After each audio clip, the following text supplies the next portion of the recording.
한미일 안보회의가 서울에서 열리고 있습니다. 해마다 열리는 연례회의입니다. 최근 북한의 단거리 발사체 발사에 대한 공동 입장과 대응 방안 등을 조율 중이라고 합니다. 다른 한쪽에서는 한미 간 대북 인도적 지원 방안에 대한 논의도 동시에 이루어지고 있습니다. 취재기자 연결합니다.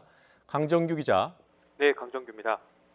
자, 한미일 안보회의 지금 국방부에서 열리고 있는 겁니까? 네, 그렇습니다. 지금 한미일 3국의 외교 안보 당국자들은 업무 오찬에 이어 3자 협의를 준비하고 있습니다.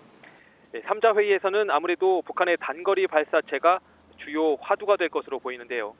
한미일 3국 모두 북한의 이번 행동에 대해 신중한 태도를 보이고 있는 만큼 군사적 대응책보다는 공동 입장을 정리하는 수준의 논의가 진행될 것으로 보입니다. 또 오전에 진행된 한일 양자 대화에서는 초계기 갈등 해소와 우발 충돌 방지 문제 등도 다뤄진 것으로 전해졌습니다. 오늘 회의에서 미국과 일본이 따로 회의를 한다고 하더군요. 이게 이례적인 일입니까?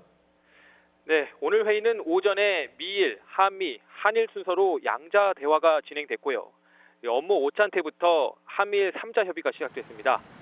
나머지 일정은 모두 국방부에서 열리는데 첫 순서인 미일 양자 대화만 주한 미국 대사관에서 진행됐습니다. 지난 2008년 첫 회의가 시작된 이래 양자 대화가 별도의 장소에서 이루어진 건 이번이 사실상 처음인데요.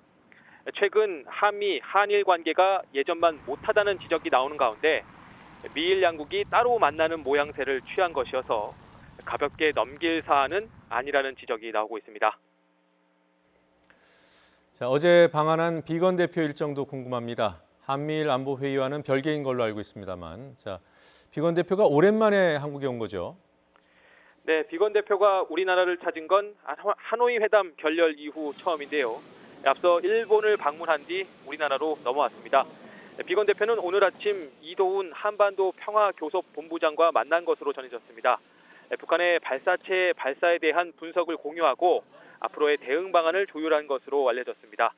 내일은 한미 워킹그룹 회의를 통해 대북 인도적 지원 문제도 논의할 전망입니다.